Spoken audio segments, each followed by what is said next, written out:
प्यारे बच्चों सत श्री अकाल। मैं रणजीत सिंह ते अज आपां 9वीं जमात दे विचों जिहड़ा अपने लोक काव है तो उहदी जिहड़ी वन्नगी है टप्पा ते टप्पे दे कुछ आपां जिहड़े है देख चुके हाँ टप्पिਆਂ ਨੂੰ ते अगे जिहड़े होर टप्पे है वो किस किस तरह दे वो आपां अज देखते हाँ। अगे है मेरियां गुड्डियां दे खेडण वाली उम्र दब लई कबीलदारी ने। मेरे गुड्डियां दे खेडण वाली उम्र दब लई कबीलदारी ने।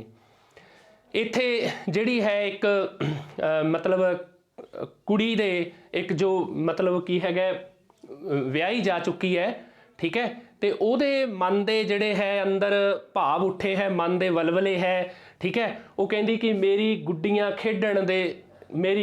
दे खेडण वाली उम्र दब लई कबीलदारी ने कि मेरी उम्र जिहड़ी सी वो हाले गुड्डियां पटोले खेडण दी सी, पर मैनू मापियां वालों जिहड़ा है वो छेती उमरे न्याणी उमरे विआह देण करके ते मेरे सिर ते जिहड़े है कबीलदारी पैगी। घर दे कम्मां धंधियां दे रिश्तेदारियां दे होर कई जिहड़े है आउण जाण जिहड़े है वो वध गए, ठीक है। सिर ते जिहड़ा है फिक्र पै गया कि हुण घर किवें चलाउणा है। सो इत्थे जिहड़ा है एक न्याणी उमरे जिहड़ा धी नूं विआउण दा जिहड़ा धी वल्लों जिहड़ा है अपना एक रोस है, दुख है, वो प्रगट हो रहा है ना। मेरी गुड्डियां दे खेडण वाली उम्र दब लई कबीलदारी ने, ठीक है। अगे है किते लिपणे ना पैण बनेरे पक्का घर टोली बाबला। हुण इत्थे की है कि जिहड़े पहलां वाले जिहड़े घर हुंदे सन वो कच्चियां कंधां ते मतलब टैल बत्तियां दीयां छत्तां, ठीक है, तो इस तरह के जिहड़े है घर हुंदे सन जिवें आंदे है कि, पर इत्थे धी है जिहड़ी वो अपने बाबल नूं जिहड़ा है इस टप्पे दे राहीं ये एक सुनेहा दे रही है कि किते लिपणे ना पैण बनेरे, कि बनेरे कंधां दीयां छत्तां ते कंधां ते विहड़े विच मिट्टी ना लाउणी पवे, पक्का घर होवे, है ना। पक्का घर टोली बाबला, ठीक है, कि मैनू पक्का घर है जिहड़ा वो टोल के दई, भाल के दई। टोली का मतलब भाली, ठीक है। मेरे जिहड़ा सहुरा घर है वो पक्का होवे कि मैनू अगे जाके जिहड़े है इस तरह मिट्टी नाल जिहड़े है कच्चियां कंधां ते बनेरे जिहड़े वो लिपणे ना पैण, या ठीक है। फिर है गोरा रंग ते शरबती अखियां घुंड विच कैद कीतियां। हुण इत्थे है कि गोरा रंग गोरा है, ठीक है, ते शरबती अखियां है, ठीक है। शरबत वर्गियां जड़ियां अखां है वो मतलब अखां दी जिहड़ी तुलना है वो शरबत नाल कीती है। शरबती अखियां ते घुंड विच कैद कीतियां। घुंड विच यानी कि घुंड कढ़िया है, ठीक है, ते घुंड विच कैद कीतियां यानी कि इन्हां जिहड़े है रूप नूं सोहणे सुहप्पण नूं जिहड़ा है वो एक तरह नाल ढकिया होया है, कज्जिया होया है, ठीक है, जिहड़ कैद कीतियां। इत्थे मतलब एक ये भी गल हो जाती है कि पुराने जमाने विच, ठीक है, अजकल तो बहुत इस तरह का जिहड़ा है रिवाज जिहड़ा घुंड कढ़ण दा नहीं रहा, ठीक है। अगे बहुत ज़्यादा जिहड़ा है अपने पंजाबी समाज विच भी घुंड जिहड़ा है उहदी जिहड़ी बहुत मतलब मन्निया जांदा सी कि घुंड जिहड़ा है लाजमी हुंदा है कढ़ना। पर इत्थे की है कि जिहड़ा सुहप्पण है घुंड ने जिहड़ा उसदे सुहप्पण नूं जिहड़ा है वो लुको रखिया है, ठीक है, उसनूं कज रखिया है। सुहप्पण है जिहड़ा सुंदरता है जिहड़ी वो पूरी जिहड़ी है घुंड ने जिहड़ी है उसदा एक उहनूं छुपा रखिया है, वो ढक कर रखिया है। सो इस तरह करके गोरा रंग ते शरबती अखियां घुंड विच कैद कीतियां।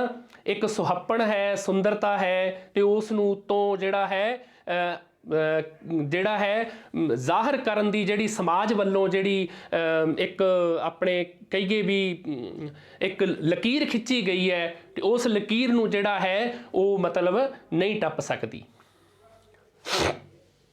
अगे है 3.5 हत्थ धरती तेरी बाहलियां जगीरां वालिया।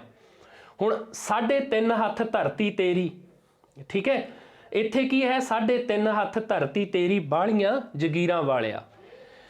इत्थे भी बहुत ज़्यादा जिहड़ी धन दौलत वाले नूं ਤੇ ਉਸ ਤੋਂ ਬਾਅਦ ਧਨ ਦੌਲਤ ਵਾਲਾ ਅੱਗੋਂ ਜਿਹੜਾ ਹੈ ਉਹ ਇੰਨਾ ਹੰਕਾਰ ਕਰਦਾ ਹੈ ਆਪਣੀ ਧਨ ਦੌਲਤ ਦਾ, ਆਪਣੇ ਉੱਚੇ ਜਿਹੜਾ ਹੈ ਰੁਤਬੇ ਦਾ, ਠੀਕ ਹੈ, ਆਪਣੇ ਉੱਚੇ ਅਹੁਦੇ ਦਾ। ਤੇ ਉਹਨਾਂ ਵਾਸਤੇ ਇਹ ਗੱਲ ਕਹੀ ਗਈ ਹੈ ਕਿ 3.5 ਹੱਥ ਧਰਤੀ ਤੇਰੀ, ਕਿ 3.5 ਹੱਥ ਧਰਤੀ, ਯਾਨੀ ਕਿ ਜਿਹੜਾ ਹੈ ਇਹ 3.5 ਦਾ ਮਤਲਬ ਹੈ ਕਿ ਬੰਦੇ ਦੇ ਕੱਦ ਦੇ ਹਿਸਾਬ ਨਾਲ, ਠੀਕ ਹੈ, ਕਿ ਜਦੋਂ ਆਪਾਂ ਇਸ ਤਰ੍ਹਾਂ ਕਰਕੇ ਆ ਮਿਣੀਏ ਨਾ ਇਸ ਤਰ੍ਹਾਂ ਕਰਕੇ, ਤੇ ਇਹ ਮਤਲਬ ਜਦੋਂ ਆਪਣੇ ਆਪ ਦੇ ਕੱਦ ਦੇ ਅਨੁਸਾਰ ਜਿਹੜੇ ਹੈ ਇਹ ਹੱਥ ਗਿਣਿਆ ਜਾਂਦਾ ਹੈ ਕਿ ਇਹ 3.5 ਹੱਥ ਦੀ ਮਤਲਬ ਇੱਕ ਤਰ੍ਹਾਂ ਚਾਹੇ ਉਹ ਬੰਦਾ ਮਧਰਾ ਹੋਵੇ, ਚਾਹੇ ਉੱਚਾ ਹੋਵੇ, ਚਾਹੇ ਲੰਮਾ ਹੋਵੇ, ਉਹਦੇ ਆਪ ਦੀ ਜਿਹੜੇ ਹੱਥ ਹੈ ਆਪਦੇ ਹੱਥ ਦੇ ਬਰਾਬਰ ਉਹ ਜਦੋਂ ਆਪਾਂ ਮਿਣਦੇ ਆ ਨਾ ਤੇ ਉਹ 3.5 ਹੱਥ ਬਣਦੇ ਆ, ਹੈ ਨਾ।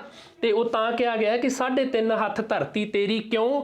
ਕਿਉਂਕਿ ਜਿਹੜਾ ਹੈ ਇੱਥੇ ਜਦੋਂ ਉਹ ਦੁਨੀਆ ਤੋਂ ਚਲਾ ਜਾਂਦਾ ਹੈ ਤਾਂ ਇੱਕ ਕਈਆਂ ਨੂੰ ਤਾਂ ਜਿਹੜਾ ਹੈ ਉਹ ਆਪਣੇ ਜਿਹੜਾ ਹੈ ਸੰਸਕਾਰ ਕਰ ਦਿੱਤਾ ਜਾਂਦਾ ਹੈ, ਉਹ ਕਈਆਂ ਨੂੰ ਜਿਹੜਾ ਹੈ ਸਪੁਰਦੇ ਖਾਕ ਆਪਾਂ ਕਹਿ ਦਿੰਦੇ ਆ ਕਿ ਉਹਨਾਂ ਨੂੰ ਦੱਬ ਦਿੱਤਾ ਜਾਂਦਾ ਹੈ, ਠੀਕ ਹੈ। ਤੇ ਉਹ ਉਸੇ ਉਨੇ ਥਾਂ ਜਿਹੜੀ ਹੈ ਬੰਦੇ ਦੇ ਹਿਸਾਬ ਨਾਲ ਜਿਹੜਾ ਹੈ ਜਾਂ ਬੰਦੇ ਬੁੜੀ ਜੋ ਵੀ ਹੈ ਉਹਦੇ ਹਿਸਾਬ ਨਾਲ ਜਿਹੜੀ ਹੈ ਉਹ ਮਤਲਬ ਕੀ ਹੈਗਾ, ਜਾਂ ਤਾਂ ਸੀੜੀ ਬਣਾਈ ਜਾਂਦੀ ਹੈ ਤੇ ਨਾਲੇ ਜਿਹੜੀ ਮਤਲਬ ਕੀ ਹੈ ਉੱਥੇ ਕਬਰ ਹੈ ਉਸ ਤਰ੍ਹਾਂ ਪੱਟੀ ਜਾਂਦੀ ਹੈ। 3.5 ਹੱਥ ਉਹਦੇ ਆਪਦੇ ਹੱਥ ਦੇ ਬਰਾਬਰ ਜਿਹੜੀ ਹੈ 3.5 ਹੱਥ ਹੋਊਗੀ, ਕੱਦ ਦੇ ਬਰਾਬਰ ਉਹਦੇ, ਠੀਕ ਹੈ। ਸੋ ਇੱਥੇ ਉਹ ਚੀਜ਼ ਹੈ ਕਿ 3.5 ਹੱਥ ਧਰਤੀ ਤੇਰੀ ਬਾਹਲੀਆਂ ਜਗੀਰਾਂ ਵਾਲਿਆ, ਕਿ ਤੂੰ ਬਾਹਲੇ ਜਗੀਰਾਂ ਜਿਹੜੀਆਂ ਹੈ ਤੂੰ ਬਾਹਲੇ ਧਨ ਦੌਲਤ ਜ਼ਮੀਨਾਂ ਜਾਇਦਾਦਾਂ ਬਹੁਤ ਬਣਾ ਰੱਖੀਆਂ, ਪਰ ਅੰਤ ਵੇਲੇ ਤੈਨੂੰ ਜਿਹੜੀ ਹੈ 3.5 ਹੱਥ ਜ਼ਮੀਨ ਹੀ ਜਿਹੜੀ ਹੈ ਉਹ ਮਿਲਣੀ ਹੈ, ਹਾਸਲ ਹੋਣੀ ਹੈ, ਤੇ ਤੂੰ ਕਿਸੇ ਤਰ੍ਹਾਂ ਦਾ ਮਾਣ ਹੰਕਾਰ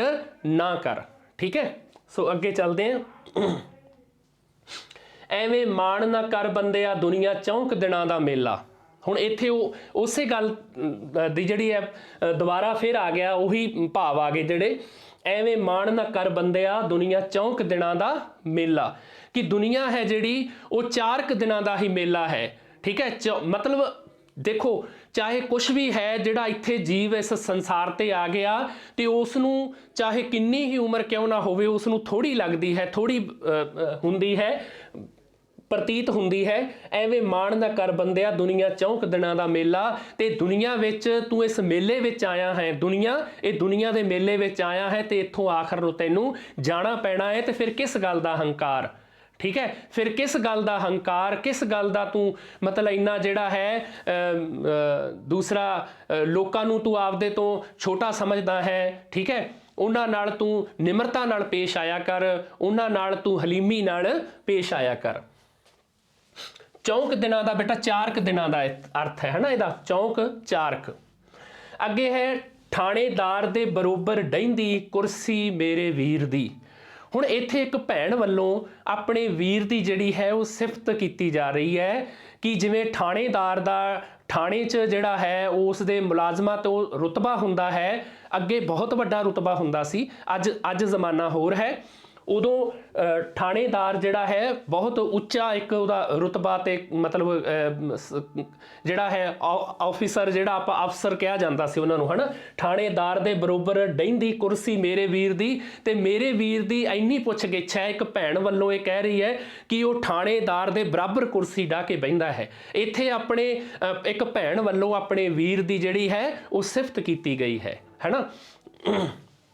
ਅੱਗੇ ਚੰਦ ਚੜਿਆ ਬਾਪ ਦੇ ਵਿਹੜੇ ਵੀਰ ਘਰ ਪੁੱਤ ਜੰਮਿਆ। ਇੱਥੇ ਚੰਦ ਚੜਿਆ ਅੱਗੇ ਆਪਾਂ ਦੇਖਦੇ ਹਾਂ ਚੰਦ ਚੜਿਆ ਬਾਪ ਦੇ ਵਿਹੜੇ ਵੀਰ ਘਰ ਪੁੱਤ ਜੰਮਿਆ।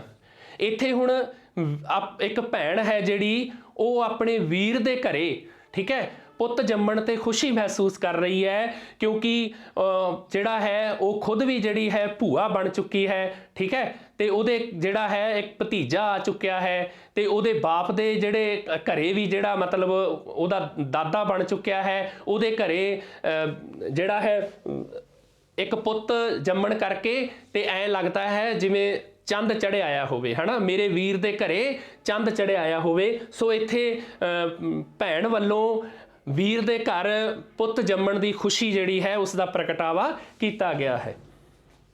ਅੱਗੇ ਹੈ ਕਾਲਾ ਭੂੰਡ ਨਾ ਸਹੇੜੀ ਮੇਰੇ ਬਾਬਲਾ ਘਰ ਦਾ ਮਾਲ ਡਰੂ। ਹੁਣ ਕਾਲਾ ਭੂੰਡ ਨਾ, ਇੱਥੇ ਵੀ ਇੱਕ ਧੀ ਵੱਲੋਂ ਜਿਹੜਾ ਇੱਕ ਧੀ ਵੱਲੋਂ ਆਪਣੇ ਬਾਬਲ ਨੂੰ ਇਸ ਟੱਪੇ ਰਾਹੀਂ ਇੱਕ ਜਿਹੜਾ ਹੈ ਫਿਰ ਬੇਨਤੀ, ਇੱਕ ਅਰਜ਼ ਗੁਜ਼ਾਰੀ ਜਾਂਦੀ ਹੈ ਕਿ ਕਾਲਾ ਭੂੰਡ ਨਾ ਸਹੇੜੀ ਮੇਰੇ ਬਾਬਲਾ, ਕਿ ਮੇਰੇ ਵਾਸਤੇ ਜੋ ਵੀ ਵਰ ਲੱਭੇਗਾ ਉਹ ਮਤਲਬ ਰੰਗ ਦੇ ਪੱਖੋਂ ਜਿਹੜਾ ਹੈ ਉਹ ਕਾਲਾ ਨਾ ਹੋਵੇ। ਠੀਕ ਹੈ, ਇੱਥੇ ਕਾਲਾ ਭੂੰਡ ਦਾ ਮਤਲਬ ਹੈ ਕਿ ਭੂੰਡ ਵਰਗਾ ਰੰਗ ਨਾ ਹੋਵੇ, ਹੈ ਨਾ। ਇੱਕ ਕੀਟ ਹੁੰਦਾ ਹੈ, ਠੀਕ ਹੈ, ਭੂੰਡ। ਕਾਲਾ ਭੂੰਡ ਨਾ ਸਹੇੜੀ, ਸਹੇੜੀ ਦਾ ਮਤਲਬ ਹੈ ਕਿ ਮੇਰਾ ਰਿਸ਼ਤਾ ਉਹਦੇ ਨਾਲ ਨਾ ਕਰੀ ਜਿਹੜਾ ਰੰਗ ਦਾ ਬਹੁਤ ਜ਼ਿਆਦਾ ਕਾਲਾ ਹੋਵੇ। ਕਾਲਾ ਭੂੰਡ ਨਾ ਸਹੇੜੀ ਮੇਰੇ ਬਾਬਲਾ, ਘਰ ਦਾ ਮਾਲ ਡਰੂ, ਵੀ ਘਰ ਦੇ ਜਿਹੜਾ ਮਾਲ ਪਸ਼ੂ ਡੰਗਰ ਹੈ ਉਹ ਵੀ ਡਰਿਆ ਕਰਨਗੇ ਉਹਦੇ ਆਏ ਤੋਂ, ਹੈ ਨਾ। ਠੀਕ ਹੈ, ਪਰ ਇੱਥੇ ਦੇਖੋ ਰੰਗ ਸਿਆਣੇ ਕਹਿੰਦੇ ਹੈ ਕਿ ਦੋ ਹੀ ਹੁੰਦੇ ਹੈ, ਕਾਲਾ ਜਾਂ ਗੋਰਾ। ਠੀਕ ਹੈ, ਆਪਾਂ ਉਹਨੂੰ ਕਣਕ ਵੰਨਾ ਵੀ ਕਹਿ ਦਿੰਦੇ ਆ। ਪਰ ਇੱਥੇ ਜਿਹੜਾ ਹੈ ਇੱਕ ਮਤਲਬ ਧੀ ਵੱਲੋਂ ਜਿਹੜਾ ਹੈ ਉਸ ਵਕਤ ਮਤਲਬ ਉੱਠੇ ਉਸ ਦੇ ਵਲਵਲੇ ਨੂੰ, ਠੀਕ ਹੈ, ਉਸ ਦੀ ਇੱਛਾ ਨੂੰ, ਚਾਹਤ ਨੂੰ ਪੇਸ਼ ਕੀਤਾ ਗਿਆ ਹੈ। ਠੀਕ ਹੈ, ਬਾਕੀ ਇਹਦੇ ਵਿੱਚ ਉਹ ਚੀਜ਼ ਨਹੀਂ ਹੈ ਕਿ ਕਿਸੇ ਤਰ੍ਹਾਂ ਦਾ ਇੱਥੇ ਰੰਗ ਭੇਦ ਦੀ ਗੱਲ ਕੀਤੀ ਗਈ ਹੈ, ਉਹ ਚੀਜ਼ ਨਹੀਂ ਹੈ। ਠੀਕ ਹੈ, ਬਸ ਇੱਥੇ ਮਨ ਵਿੱਚ ਉਸ ਦੇ ਜੋ ਖਿਆਲ ਉੱਠੇ ਉਹੀ ਉਹ ਜਿਹੜੀ ਉਹਦੇ ਇੱਕ ਤਰ੍ਹਾਂ ਦੇ ਲੋਕ ਗੀਤ ਬਣ ਗਿਆ, ਯਾਨੀ ਕਿ ਟੱਪਾ ਬਣ ਗਿਆ, ਹੈ ਨਾ। ਅੱਗੇ ਹੈ ਪੁੱਤ ਸਮਝਾ ਲੈ ਸੱਸੀਏ ਸਾਨੂੰ ਗਾਲ ਤੋਂ ਬਿਨਾ ਨਾ ਬੋਲੇ। ਹੁਣ ਇੱਥੇ ਇੱਕ ਜਿਹੜੀ ਵਿਆਹੀ ਜਾ ਚੁੱਕੀ ਮੁਟਿਆਰ ਹੈ, ਇੱਕ ਵਿਆਹੀ ਜਾ ਚੁੱਕੀ ਕੁੜੀ ਹੈ, ਠੀਕ ਹੈ, ਉਹ ਆਪਣੇ ਜਿਹੜਾ ਹੈ ਸੱਸ ਨੂੰ ਇਹ ਉਲਾਂਭਾ ਦੇ ਰਹੀ ਹੈ ਕਿ ਤੂੰ ਆਪਣੇ ਪੁੱਤ ਨੂੰ ਸਮਝਾ ਕੇ ਰੱਖ। ਠੀਕ ਹੈ, ਸਾਨੂੰ ਗਾਲ ਤੋਂ ਬਿਨਾ ਨਾ ਬੋਲੇ। ਸਾਨੂੰ ਉਹ ਕੋਈ ਵੀ ਕੰਮ ਹੁੰਦਾ ਹੈਗਾ ਉਹ ਸਾਨੂੰ ਗਾਲ ਕੱਢ ਕੇ ਮੇਰੇ ਨਾਲ ਗੱਲ ਕਰਦਾ ਹੈ, ਤੇ ਇਸ ਤਰ੍ਹਾਂ ਜਿਹੜਾ ਹੈ ਗਾਲ ਕੱਢ ਕੇ ਕੰਮ ਕਰਨ ਵਾਲਾ ਜਿਹੜਾ ਕੰਮ ਹੈ, ਠੀਕ ਹੈ, ਪੁੱਤ ਸਮਝਾ ਲੈ ਸੱਸੀਏ ਸਾਨੂੰ ਗਾਲ ਤੋਂ ਬਿਨਾ ਨਾ ਬੋਲੇ। ਇੱਥੇ ਇੱਕ ਜਿਹੜੀ ਵਿਆਹੀ ਜਾ ਚੁੱਕੀ ਮੁਟਿਆਰ ਹੈ, ਠੀਕ ਹੈ, ਉਹ ਆਪਣੀ ਸੱਸ ਨੂੰ ਇੱਕ ਉਲਾਂਭਾ ਜਿਹੜਾ ਹੈ ਉਹ ਦੇ ਰਹੀ ਹੈ ਕਿ ਆਪਣੇ ਪੁੱਤ ਨੂੰ ਸਮਝਾ ਕੇ ਰੱਖ ਨੀ ਸੱਸੀਏ। ਠੀਕ ਹੈ, ਆਪਣੀ ਸੱਸ ਨੂੰ ਕਹਿ ਰਹੀ ਹੈ ਨੀ ਸੱਸੀਏ ਆਪਣੇ ਪੁੱਤ ਨੂੰ ਸਮਝਾ ਕੇ ਰੱਖ, ਉਹ ਮੈਨੂੰ ਗਾਲ ਤੋਂ ਬਿਨਾ ਗੱਲ ਨਹੀਂ ਕਰਦਾ। ਠੀਕ ਹੈ, ਮੈਨੂੰ ਗਾਲ ਉਹ ਨਾ ਕੱਢਿਆ ਕਰੇ। ਠੀਕ ਹੈ, ਸੋ ਇੱਥੇ ਜਿਹੜੇ ਹੈ ਇੱਕ ਸੱਸ ਤੇ ਨੂੰਹ ਦੇ ਜਿਹੜੀ ਗੱਲਬਾਤ ਹੈ, ਰਿਸ਼ਤੇਦਾਰੀ ਹੈ, ਉਸ ਨੂੰ ਬਿਆਨ ਕੀਤਾ ਗਿਆ ਹੈ। ਅੱਗੇ ਹੈ ਤੇਰੇ ਨਾਲ ਕੀ ਬੋਲਣਾ ਵੇ ਜਿਹਨੇ ਮਿਡਲ ਪਾਸ ਨਾ ਕੀਤੀ। ਹੁਣ ਤੇਰੇ ਨਾਲ ਕੀ ਬੋਲਣਾ, ਇੱਥੇ ਦੇਖੋ ਤੇਰੇ ਨਾਲ ਕੀ ਬੋਲਣਾ ਵੀ ਜਿਹਨੇ ਮਿਡਲ ਪਾਸ ਨਾ ਕੀਤੀ। ਮਿਡਲ ਹੁੰਦਾ ਹੈ ਜਦੋਂ ਆਪਣੇ ਹੁਣ ਜਿਵੇਂ ਕਹਿ ਦਿੰਦੇ ਆ ਵੀ 8ਵੀਂ ਤੱਕ, ਹੈ ਨਾ, ਤੇ ਪੜ੍ਹਾਈ ਜਿਹੜੀ ਹੈ ਉਹ ਪਾਸ ਨਹੀਂ ਕੀਤੀ। ਠੀਕ ਹੈ, ਤੇ ਤੇਰੇ ਨਾਲ ਕੀ ਬੋਲਣਾ ਇੱਥੇ ਹੈ ਕਿ ਉਹ ਇੱਕ ਮੁਟਿਆਰ ਜਾਂ ਇੱਕ ਕੁੜੀ ਹੈ ਜਿਹੜੀ ਉਹ ਮੁੰਡੇ ਨੂੰ ਜਿਹੜੀ ਕਹਿ ਰਹੀ ਹੈ ਮੁਖਾਤਬ ਹੋ ਕੇ ਕਿ ਤੇਰੇ ਨਾਲ ਨਹੀਂ ਬੋਲਣਾ। ਠੀਕ ਹੈ, ਤੂੰ ਤਾਂ ਮਿਡਲ ਵੀ ਪਾਸ ਨਹੀਂ ਕੀਤੀ, ਹੈ ਨਾ। ਤੇਰੇ ਨਾਲ ਕੀ ਬੋਲਣਾ ਵੇ ਜਿਹਨੇ ਮਿਡਲ ਪਾਸ ਨਾ ਕੀਤੀ, ਕਿਉਂਕਿ ਇੱਥੇ ਇੱਕ ਕੁੜੀ ਹੈ ਜਿਹੜੀ ਮੁਟਿਆਰ ਹੈ ਉਹ ਮੁੰਡੇ ਨੂੰ ਕਹਿ ਰਹੀ ਹੈ। ਕਿੱਥੋਂ ਪਤਾ ਲੱਗਦਾ ਆਪਾਂ ਨੂੰ, ਆ ਵੇ ਆਇਆ, ਹੈ ਨਾ, ਤੇ ਜੇ ਇੱਥੇ ਹੁੰਦਾ ਨੀ, ਠੀਕ ਹੈ, ਤੇਰੇ ਨਾਲ ਕੀ ਬੋਲਣਾ ਨੀ ਜਿਹਨੇ ਮਿਡਲ ਪਾਸ ਨਾ ਕੀਤੀ। ਠੀਕ ਹੈ, ਠੀਕ ਹੈ ਨਾ, ਮਿਡਲ ਪਾਸ ਨਾ ਕੀਤਾ, ਇੱਥੇ ਕੀਤੀ ਕਰ ਲਓ, ਹੈ ਨਾ, ਕੀਤੀ, ਮਿਡਲ ਪਾਸ ਨਾ ਕੀਤੀ। ਠੀਕ ਹੈ, ਇਹ ਹੈ ਇੱਥੇ ਵੇ ਆਇਆ ਕਰਕੇ ਇਹ ਇੱਕ ਤਰ੍ਹਾਂ ਦਾ ਕੁੜੀ ਵੱਲੋਂ ਮੁਟਿਆਰ ਵੱਲੋਂ ਜਿਹੜੇ ਹੈ ਗੱਭਰੂ ਨੂੰ ਇਹ ਗੱਲ ਕਹੀ ਜਾ ਰਹੀ ਹੈ ਕਿ ਤੇਰੇ ਨਾਲ ਨਹੀਂ ਬੋਲਣਾ। ਇੱਥੇ ਇਸ ਟੱਪੇ ਦਾ ਜਿਹੜਾ ਹੈ ਉਹ ਭਾਵ ਅਰਥ ਇਹੀ ਹੈ ਕਿ ਜਿਹੜਾ ਹੈ ਵਿੱਦਿਆ ਦੀ ਜਿਹੜੀ ਉੱਚਤਾ ਨੂੰ ਪ੍ਰਗਟਾਇਆ ਗਿਆ ਹੈ, ਦਰਸਾਇਆ ਗਿਆ ਹੈ ਕਿ ਵਿੱਦਿਆ ਮਨੁੱਖ ਲਈ ਕਿੰਨੀ ਜ਼ਰੂਰੀ ਹੈ। ਠੀਕ ਹੈ, ਅੱਗੇ ਹੈ ਰੱਬਾ ਲੱਗ ਨਾ ਕਿਸੇ ਨੂੰ ਜਾਵੇ ਗੁੜ ਨਾਲੋਂ ਇਸ਼ਕ ਮਿੱਠਾ। ਹੁਣ ਇੱਥੇ ਜਿਹੜਾ ਹੈ ਦੋ ਤਰ੍ਹਾਂ ਦਾ ਆਪਣੇ ਇਸ਼ਕ ਮੰਨਿਆ ਜਾਂਦਾ ਹੈ। ਇੱਕ ਤਾਂ ਹੁੰਦਾ ਹੈ ਇਸ਼ਕੇ ਹਕੀਕੀ, ਇੱਕ ਹੁੰਦਾ ਹੈ ਇਸ਼ਕੇ ਮਜ਼ਾਜੀ। ਠੀਕ ਹੈ, ਮਜ਼ਾਜੀ ਜਿਹੜਾ ਹੈ ਦੁਨਿਆਵੀ ਇਸ਼ਕ ਹੈ, ਤੇ ਜਿਹੜਾ ਮਤਲਬ ਇੱਕ ਇਸ਼ਕੇ ਹਕੀਕੀ ਹੈ ਉਹ ਇਸ ਤਰ੍ਹਾਂ ਹੋ ਸਕਦਾ ਜਿਵੇਂ ਜੀਵ ਆਤਮਾ ਤੇ ਪਰਮਾਤਮਾ ਦਾ ਪ੍ਰੇਮ ਹੈ ਜਾਂ ਇਸ਼ਕ ਹੈ। ਠੀਕ ਹੈ, ਇੱਕ ਜਿਹੜਾ ਹੈ ਆਪਣੇ ਗੁਰੂ ਤੇ ਮੁਰਸ਼ਦ ਦਾ ਆਪਸੀ ਜਿਹੜਾ ਪ੍ਰੇਮ ਹੈ। ठीक है, यानी कि वो एक उच्च अध्यात्मकता की गल है, एक रब्बी इश्क की गल है, जिहड़ी इश्क हकीकी हुंदा है, सच्चा इश्क ये, ठीक है। सो इत्थे आपां रब्बा लग ना किसे नूं जावे, गुड़ नालों इश्क मिठा, इत्थे आपां दोनों दे अर्थ भी लै सकते हैं कि जिहड़ा है किसे नाल इश्क करना या किसे नूं इश्क लग जाना ते वो गुड़ तो भी मिठा है, यानी कि उस तो बाद जिवें आपां एक बार गुड़ खा लईए तो उस तो बाद फिर खाण नूं जी करदा है, उस तरह ही ये इश्क है, ठीक है। इश्क तो जिहड़ा है जिहनूं लग जावे मुड़ के उस तो खैड़ा छडाउणा बड़ा ही मुश्किल हो जाता है। पर जे सच्चा इश्क होवे, जे इश्क हकीकी हो जावे तो वो इश्क जिहड़ा है वो दुनियावी इश्क नालों बहुत उच्चा उतां जिहड़ियां सिखरां ते लै जांदा है वो इश्क। सो इत्थे जिहड़ी है रब्बा लग ना किसे नूं जावे, गुड़ नालों इश्क मिठा, ते इत्थे एक जिहड़ी है इश्क दी जिहड़ी उसदी इश्क दी मार दी जिहड़ी है, इश्क दे प्रभाव दी जिहड़ी है वो गल कीती गई है। अगे है मिठियां जुबानां वाले मतलब कढ़ लैंदे।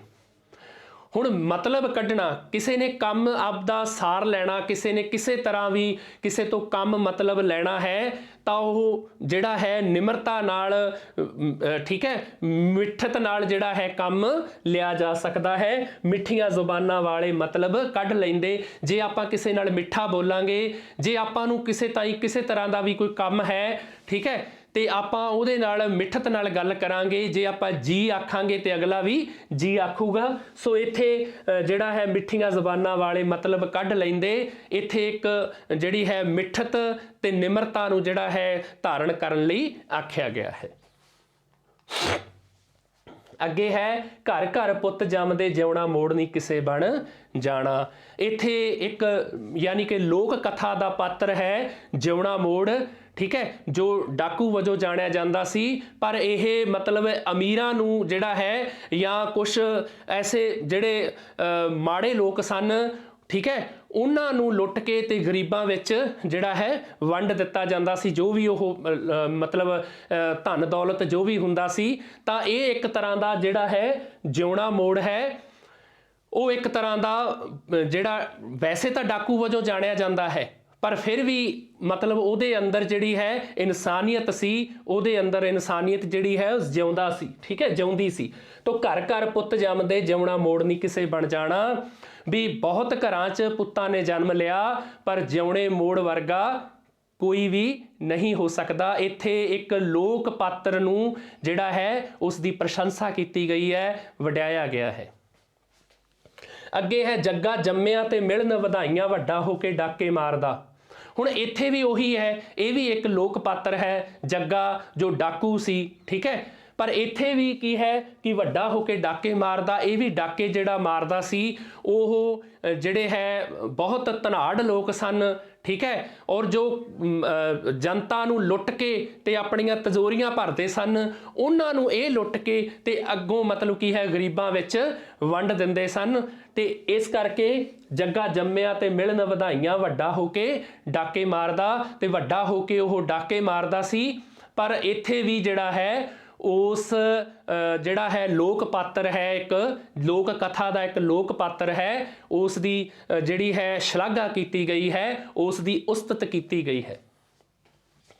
अगे है अच्छा, ये एक चीज़ हो रहा है कि डाका एक हुंदा, एक शब्द हो गया, एक हुंदा डाका जो दस के ते दिने जिहड़ा है किसी नूं लुटना जा है ना, पर जिहड़ी चोरी है वो रात नूं ते जां वो बिना दस्से ते चुप करके जिहड़ी है वो कीती जांदी है, ठीक है। चोर ते डाकू विच बहुत अंतर है ना। सो अगे मावां नूं पुत ऐ मिलदे, ज्यों सुक्कीआं वल्लां नूं पानी। हुण इत्थे जिहड़ा है माँ ते पुत दा जिहड़ा आपसी प्रेम है, प्यार है, वो विखाया गया है, ममता जिहड़ी दिखाई गई है कि जदों किते भी कोई मतलब पुत्र है वो किते किसी तरह भी कोई होर जगह ते रह रहा है, जां वो किते फौज च भर्ती है, जां किते होर देश चला गया है ना, तो जदों वो मतलब की है माँ ते पुत मिलते हैं तो मावां नूं इउं महसूस हुंदा है कि जिवें वो जे पुत उहदे कोल नहीं सी ਠੀਕ ਹੈ। ਇੱਥੇ ਆਪਾਂ ਧੀਆਂ ਪੁੱਤ ਸ਼ਬਦ ਇਕੱਠੇ ਹੀ ਲੈ ਸਕਦੇ ਹਾਂ, ਹੈ ਨਾ, ਕਿ ਮਾਵਾਂ ਨੂੰ ਪੁੱਤ ਇਉਂ ਮਿਲਦੇ। ਇੱਥੇ ਪੁੱਤ ਦਾ ਮਤਲਬ ਆਪਾਂ ਧੀਆਂ ਵੀ ਲੈ ਸਕਦੇ ਹਾਂ, ਠੀਕ ਹੈ, ਕਿ ਮਾਵਾਂ ਨੂੰ ਜਿਹੜੀਆਂ ਹੈ ਉਹ ਧੀਆਂ ਵੀ ਪਿਆਰੀਆਂ ਹੁੰਦੀਆਂ ਤੇ ਧੀਆਂ ਨੂੰ ਜਿਹੜੀਆਂ ਹੈ ਮਾਵਾਂ ਵੀ ਪਿਆਰੀਆਂ ਹੁੰਦੀਆਂ। ਪਰ ਇੱਥੇ ਪੁੱਤ ਆਇਆ ਹੈ ਸ਼ਬਦ, ਤਾਂ ਆਪਾਂ ਗੱਲ ਪੁੱਤ ਦੀ ਕਰਾਂਗੇ ਕਿ ਮਾਵਾਂ ਨੂੰ ਪੁੱਤ ਇਉਂ ਮਿਲਦੇ ਜੋ ਸੁੱਕੀਆਂ ਵੱਲਾਂ ਨੂੰ ਪਾਣੀ, ਕਿ ਮਾਵਾਂ ਤੋਂ ਬਿਨਾਂ ਜਿਹੜਾ ਪੁੱਤਾਂ ਤੋਂ ਬਿਨਾਂ ਮਾਵਾਂ ਦਾ ਜਿਹੜਾ ਹਾਲ ਹੈ ਉਹ ਉਸ ਤਰ੍ਹਾਂ ਹੋ ਜਾਂਦਾ ਹੈ ਜਿਵੇਂ ਕਿਸੇ ਹਰੀ ਭਰੀ ਵੱਲ ਨੂੰ ਜਿਹੜਾ ਪਾਣੀ ਨਾ ਮਿਲਣ ਕਰਕੇ ਉਹ ਸੁੱਕ ਜਾਂਦੀ ਹੈ, ਤੇ ਜਦੋਂ ਉਸ ਨੂੰ ਪਾਣੀ ਪ੍ਰਾਪਤ ਹੋ ਜਾਂਦਾ ਹੈ ਤਾਂ ਫਿਰ ਤੋਂ ਹਰੀ ਭਰੀ ਹੋ ਜਾਂਦੀ ਹੈ। ਇੱਥੇ ਮਾਂ ਪੁੱਤ ਦੇ ਵਿਛੋੜੇ ਨੂੰ ਵੀ ਬਿਆਨ ਕੀਤਾ ਗਿਆ ਹੈ, ਤੇ ਉਸ ਤੋਂ ਬਾਅਦ ਦੋਨਾਂ ਦੇ ਜਦੋਂ ਮਿਲਦੇ ਨੇ ਮਾਂ ਪੁੱਤ, ਤੇ ਇੱਕ ਜਿਹੜਾ ਹੈ ਮਾਵਾਂ ਇਸ ਤਰ੍ਹਾਂ ਖਿੜੇ ਫੁੱਲ ਤਰ੍ਹਾਂ ਤੇ ਹਰੀਆਂ ਵੇਲਾਂ ਤਰ੍ਹਾਂ ਜਿਹੜੀਆਂ ਹੈ ਉਹ ਟਹਿਕ ਜਾਂਦੀਆਂ ਹਨ, ਠੀਕ ਹੈ, ਜਿਵੇਂ ਉਹਨਾਂ ਦੀਆਂ ਜਿਹੜਾ ਅੱਖਾਂ ਤੋਂ ਜਿਹੜਾ ਮਤਲਬ ਕੀ ਹੈਗਾ ਚਮਕ ਹਟ ਗਈ ਸੀ, ਚਿਹਰੇ ਤੋਂ ਜਿਹੜਾ ਨੂਰ ਹੈ ਹਟ ਗਿਆ ਸੀ, ਉਹ ਪੁੱਤ ਦੇ ਆਉਣ ਤੇ ਪੁੱਤ ਦੇ ਮਿਲਣ ਤੇ ਇੱਕਦਮ ਫਿਰ ਜਿਹੜਾ ਹੈ ਉਹ ਉਸੇ ਤਰ੍ਹਾਂ ਦਾ ਚਿਹਰਾ ਜਿਹੜਾ ਹੈ ਉਹ ਫੁੱਲ ਵਾਂਗੂ ਖਿੜ ਜਾਂਦਾ ਹੈ, ਟਹਿਕ ਜਾਂਦਾ ਹੈ। ਸੋ ਇੱਥੇ ਇਸ ਤਰ੍ਹਾਂ ਮਾਂ ਤੇ ਪੁੱਤ ਦੇ ਆਪਸੀ ਜਿਹੜੇ ਹੈ ਮਮਤਾਮਈ ਜਿਹੜੇ ਬਚਨ ਹੈ ਉਹ ਇੱਥੇ ਆਏ ਹਨ। ਅੱਗੇ ਹੈ ਤਿੰਨ ਰੰਗ ਨਹੀਂ ਲੱਭਣੇ ਹੁਸਨ ਜਵਾਨੀ ਮਾਪੇ। ਹੁਣ ਤਿੰਨ ਰੰਗ ਨਹੀਂ ਲੱਭਣੇ, ਹੁਣ ਦੇਖੋ ਇਹ ਤਿੰਨ ਰੰਗ ਹੀ ਹੈ ਦੁਨੀਆ ਦੇ, ਠੀਕ ਹੈ, ਇੱਕ ਹੈ ਹੁਸਨ, ਇੱਕ ਹੈ ਜਵਾਨੀ ਤੇ ਇੱਕ ਹੈ ਮਾਪੇ, ਠੀਕ ਹੈ।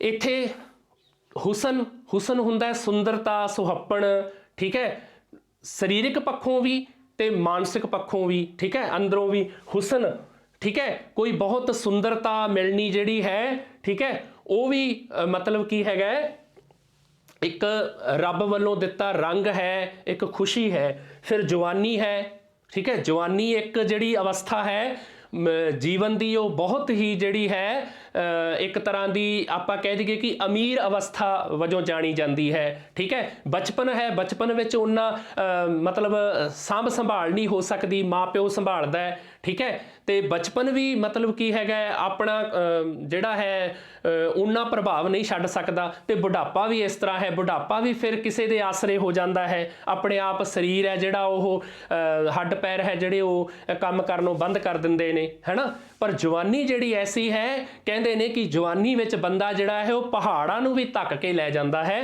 ਸੋ ਇਸ ਤਰ੍ਹਾਂ ਉਹ ਗੱਲ ਕੀਤੀ ਹੈ। ਤੇ ਅੱਗੇ ਆ ਗਏ ਮਾਪੇ, ਮਾਂ ਪਿਓ ਦੋਨੇ, ਹੈ ਨਾ, ਮਾਂ ਪਿਓ।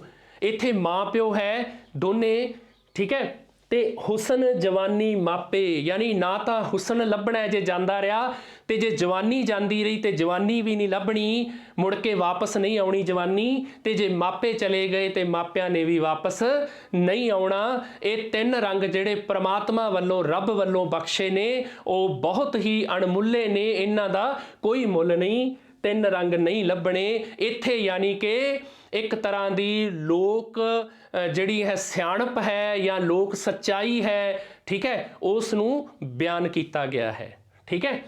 ਸੋ ਇਸ ਤਰ੍ਹਾਂ ਕਰਕੇ ਬੇਟਾ ਆਪਾਂ ਸਾਰਿਆਂ ਨੇ ਜਿਹੜੇ ਹੈ ਇਹ ਟੱਪਿਆਂ ਦੀ ਜਿਹੜੀ ਆਪਾਂ ਵੰਨਗੀ ਦੇਖੀ ਕਿ ਬਹੁਤ ਤਰ੍ਹਾਂ ਦੇ ਜਿਹੜੇ ਹੈ ਇੱਥੇ ਟੱਪੇ ਦੇਖੇ ਆਪਾਂ, ਠੀਕ ਹੈ।